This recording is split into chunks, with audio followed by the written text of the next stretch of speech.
Hello मित्रों, मैं यहाँ पर कोशिश कर रहा हूँ कि आपको मैं वीएचडीएल कोडिंग के सारे बेसिक गेट्स एक ही कोड से किस तरह से लिखे जाते हैं वो एक्सप्लेन कर रहा हूँ, ताकि आपको हर बार कुछ उसमें एक ही चेंजेस करके लाइन आप एक ही कोड से सारे कोड लिख सकते हो, जिसके अंदर OR gate, AND gate, NOT, NAND, NOR, X NOR और एक्स नॉर बताऊँगा तो किस तरह से। तो मैं शुरुआत कर रहा हूँ और गेट से। तो मैं और गेट से आपको बाकी सब बेसिक गेट्स किस तरह से लिखते हैं, सिर्फ इसमें एक और दो लाइन ही चेंज करनी है, बाकी कुछ नहीं करना है। उससे आप मिल के टोटल 7 से 8 गेट्स आप बना सकते हो, वीएचडीएल कोड लिख सकते हो। तो वो कैसे करना है दिखाता हूँ मैं। पहले आपको लिखना है और गेट का नाम लिखना है, जो आपके गेट्स है उसके ट्रूथ टेबल है वो लिख देना है, जो मैंने यहाँ पर एक्सप्लेन कर दिया।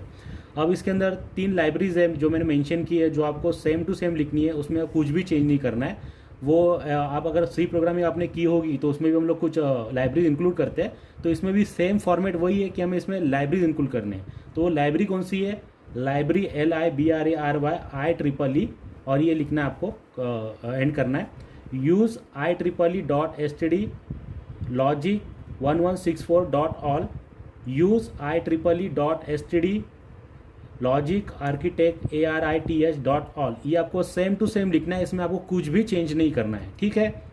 ये आपको 3 लाइब्रेरी लिखनी है सभी प्रोग्राम में, सेम टू सेम, इसमें कुछ भी चेंज नहीं करना है, ठीक है। उसके बाद आता है, अब जिस जिस चीज़ों को मैं मार्क करूँगा उनको आपको सेम टू सेम लिखना है, उसमें आपका कुछ भी स्मॉल या कैपिटल कुछ भी लिखना नहीं है। जैसे कि अभी ये तीनों लाइब्रेरी आपको सेम टू सेम लिखनी है, ठीक है। ये मैंने तीनों मार्क कर दिए। अब इसमें से एंटिटी जो वर्ड है और ईज, ये आपको सेम टू सेम उसी स्पेस पे लिखना है। बीच में अगर आप और गेट का प्रोग्राम बना रहे हो तो आपको और गेट लिखना है।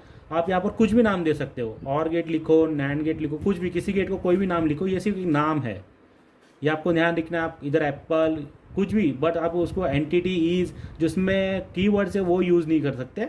तो आपको जो पसंद आए वो लिखो। तो अब मैं और गेट है तो मैंने और गेट ही लिखा हुआ है, इसमें कोई हार्ड एंड फास्ट रूल नहीं कि आपको और गेट ही लिखना है, ठीक है। मैंने और गेट लिख दिया। अब इसमें सेकेंड लाइन है ये पोर्ट, ये भी सेम लिखनी है, पोर्ट, ठीक है। पोर्ट के बाद आपको A, B लिखना है, फिर ये 2 डॉट, फिर इन STD लॉजिक, फिर इसे पूरा कर देना है, फिर Y, ठीक है, कॉमा आउटपुट STD लॉजिक। ये पूरा मैंने ब्रैकेट कंप्लीट कर दिया, ये ब्रैकेट मैंने ओपन कर दिया था, यहाँ पर कंप्लीट कर दिया, ऐसे डॉट कॉमा ये ख़त्म कर दिया।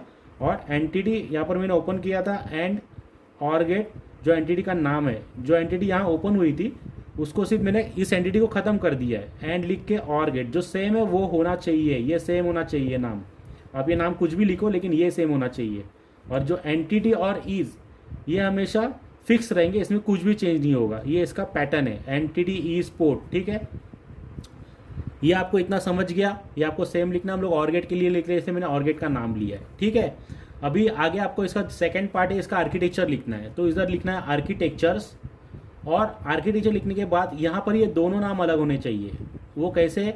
जो ये एंटिटी का नाम है यहाँ आना चाहिए, और यहाँ पर आर्किटेक्चर का नाम आपको कोई अलग देना है। जैसे अभी मैंने और गेट लिखा है तो यहाँ पर और गेट 1 लिखा है, ये आपको ध्यान रखना है, ठीक है। आर्किटेक्चर ये सेम आएगा, आर्किटेक्चर ये आर्किटेक्चर का नाम है, और ये जो एंटिटी का नाम था ये इधर आ गया, ठीक है। तो इसमें यही मैंने लिखा है कि और गेट लिखा है और गेट 1 लिखा है, ठीक है। और ये इज, ये कॉमन है, और आर्किटेक्चर, ठीक है। अभी इसके बाद मैं क्या कर रहा हूँ, बिगिन लिखा मैंने, BEGIN, ठीक है, बिगिन लिखा। अब बिगिन के अंदर मुझे प्रोसेस, अभी हम लोग प्रोसेस किस पे करने वाले, इनपुट सिग्नल कौन से, A और B मेरे इनपुट है और गेट में। तो प्रोसेस में जिस सिग्नल पे कर रहा हूँ वो प्रोसेस में आएगा। मतलब मैं क्या कर रहा हूँ कि कोई मैं मशीन है, उसके अंदर इनपुट क्या दे रहा हूँ और उसका आउटपुट मेरा Y है, लेकिन इनपुट क्या है, जैसे मैं कोई कुछ अनाज पीस रहा हूँ तो मैं कुछ इनपुट दे रहा हूँ, गेहूँ चावल, वैसे ही वो इनपुट है। तो इसमें इनपुट क्या है, A और B एक इनपुट है, ठीक है। तो मैंने इनपुट लिखा, प्रोसेस A और B मेरे 2 इनपुट मैंने लिख दिए, ठीक है। वापस बिगिन, अभी आउटपुट के लिए लिख रहा हूँ मैं, इनपुट के लिए मैंने बिगिन लिया, प्रोसेस AB, फिर बिगिन लिखा। अभी आउटपुट Y, फिर ये ऐसा, फिर इक्वल A और B, ठीक है। फिर क्या किया मैंने, प्रोसेस भी एंड कर दी, जो मैंने, क्योंकि देखो पहले क्या प्रोसेस स्टार्ट हुई है तो प्रोसेस एंड कर दी, एंड प्रोसेस, और बाद में आर्किटेक्चर को एंड करना है, तो एंड और गेट 1, ये आर्किटेक्चर का नाम है, ठीक है।